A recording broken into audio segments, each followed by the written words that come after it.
finally I got my indefinite leave to remain. So here is the message I got. So I was just checking my email and I found this message. It says, "Dear Blessing Obogu, your application for indefinite leave to remain in the UK has been successful. What happens next?" Like, oh my god, I was so excited, honestly. Like, I screamed. I was just so happy that finally I made it. Like, it's successful. Honestly, it was just it was a whole experience on its own. Let me see if I think I made a video, so I'm gonna put that video up now so you can see how excited, how elated I was. But yeah, finally it's happening. Like, I got the email, and that week, towards the end of that week, I got the email on a Friday, and I got the my BRP in the post on Wednesday the following week. So it was really good. If you're in the process of applying, if you have someone who is in the process, if you have 1 month, 2 months to your application, you need to stick around for some of the information I'll be sharing here with you. And please remember to subscribe to my channel, because you know I need these subscriptions. Yeah, please subscribe, like and share, and I hope you stick around. See you soon.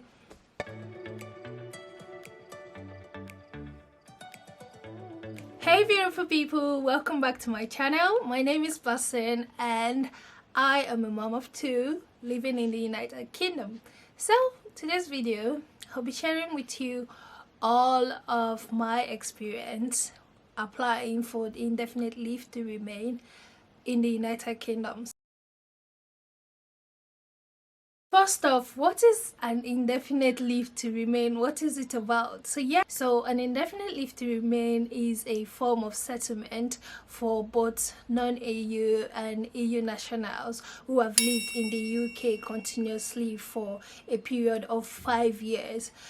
So this settlement status gives the person the ability to remain in the UK, to live and work indefinitely. So there's no more immigration controls over how long you can work and how long you can stay. You no longer need to apply for any extension for you to be able to live or work in the UK. So from the name it says indefinite leave to remain, so you have an indefinite time to spend, to work, to live in the United Kingdom. So yeah, that's what it's all about. What are some of the benefits of having an indefinite leave to remain? It gives you the ability to stay in the UK, to work and live indefinitely, no longer attached to any immigration controls. You have freedom to live, to work in the United Kingdom. Secondly, it allows you access to public funds. So you are entitled to public funds. You're entitled to free health care for you and for your family. Something to note is this route is the most common route to becoming British citizens for foreign nationals. With your indefinite leave to remain status, you can apply for a British citizenship, sometimes within 1 year, and the other times you can apply immediately if you're a spouse to a British person, like in my case.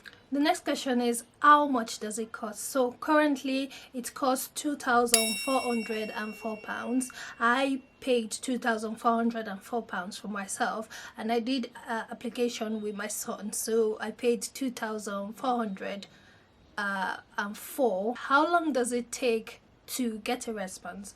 So from the application, when you're making the application, it tells you that it takes within 8 weeks to 6 months to get a response. And if you have a straightforward application, I believe it won't take as long as it's stated there. For my application, I submitted my application December 27th.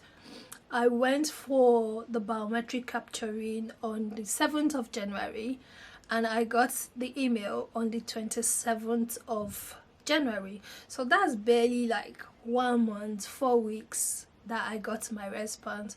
But yeah, this is dependent on your application. For me, I believe my application was mostly straightforward because one, I haven't traveled in the past 5 years, so I didn't have much to declare. I was in the country, so that's kind of like straightforward. So yeah, but some people's case, they might have traveled like lots of times. They need to keep record of all of this, so that can affect the time that it takes for your application to be successful, to come back successful. So another question is, how quickly can I apply? So the official website, it says the earliest you can apply is 28 days to the day that you qualify. So if you've been in the UK for the past 5 years, if it's remaining 28 days for it to be 5 years, then you are qualified to make your application. What are some of the documents that you need for this application? So most importantly, you need your passport. You need your passport, which is a form of identification. You need your old BRP, so the BRP you have currently. Before you're submitting your application for ILR, you would need that BRP as well. Then you would need to declare the number of times that you've been out of the country. For every time that you've been traveled out of the United Kingdom, you need to keep a record of those times, how long you stayed, the reason you traveled, how long you stayed, when you came back, when you left, when you came back. So you need to have a record of that to show that you've traveled and the reason why you've traveled. Also, if you're working, you would need a form of absence letter from your employer to show that while you were away, you were being paid for those periods, to show that I meet the financial standard. So I presented 6 pay slips, and I presented my bank statement to show that that money from my pay slip was paid into my bank account. So that's very important for you to take note. Also, since I was applying as a spouse to a British person, I was expected to present 6 form of address to show that both myself and my partner, we stay together.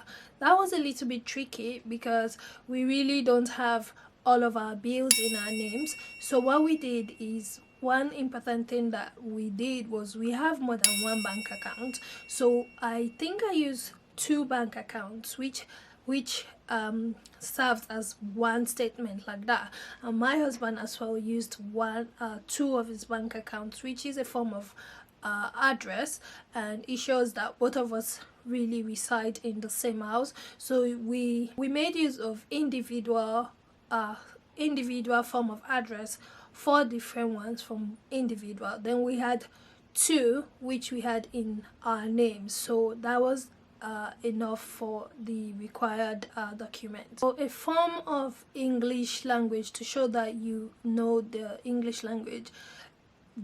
For me, I have done my master's in the UK, so I used my degree as a form to show that I understand English. Also, the Life in the UK test also serves as a form of you being able to speak and understand English. So that is also a form of document that you could use to say you understand the English language. Also, you need to show your Life in the UK test result. From your test, you get a reference number, so you need that reference number for the application. So that's something as well that you would need. If you are planning to write the exam, the Life in the UK exam, I have made a video. I'll link it at the top here, so you can go and watch it to help you prepare for your exam. You need to separately apply for your biometrics capturing. So that is a separate system on its own, and you pay separately for it. For mine and my son, I think we paid about 240 per person. So it's it was quite expensive, but yeah, that is after you've made your application, you've submitted your application, then you need to do the biometric capture, in which you would separately upload your document to the UCAS website. So that's a totally different system entirely, and both of them were really seamless. It was easy to walk around the whole process to upload my document. It was very easy. Going into to do my capturing as well, it was easy, nothing much to stress about. There was no queue at all, so that was good experience. Overall, it was a good experience, my application down to getting my message, and I was really so excited and happy, and it just gives me that sense of relief to know that finally I'm not running after immigration trying to get my visa up to date. I am free, and hopefully I'll be applying for my British citizenship, and I pray that it will be successful. So yeah, thank you. My experience with the whole application process, it was easy and seamless. I think it's something that if you have a straightforward application, I don't think there's any need for you to pay a solicitor to help you. I'll be cutting my own biometrics and sending it in the post to them. Let's do that now.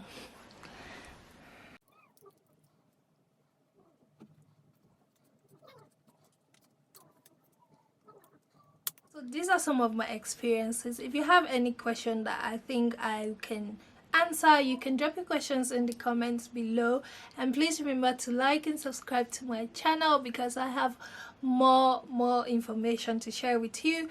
I'll be sharing with you as I go along the journey of becoming a British citizen. So thank you so much for taking your time to watch my video, and I hope you have a good luck with your application, and come back to tell me when you finally get your success message. All right, take care for now. Bye bye.